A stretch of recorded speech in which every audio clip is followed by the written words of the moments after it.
Vienas iš svarbiausių dalykų prieš apjojant žirgą – tai turi įgauti jo pasitikėjimą.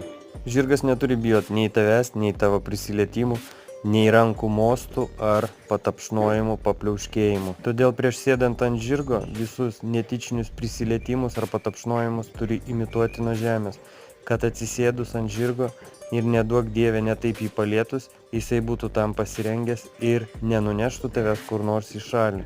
Taip pat labai svarbu yra žirgą pripratinti ir prie svorio, tai reiškia persisverti per jį, pabandyti dalinai ant jo užlipti. Taip pat labai svarbu pakilnoti ir savo kojas, nes pirmą kartą keliant koją žirgas gali jūsų ir išsigąsti. Todėl nepabijokit ir nesikuklinkit parodyti žirgui savo galimybės. O kai žirgelio jau niekuom nebenustebinsit, galit drąsiai lipti ant jo. Tik nepamirškit, kad jis bet kuriuo metu gali vėl ko nors išsigąsti ir jūs nunešti.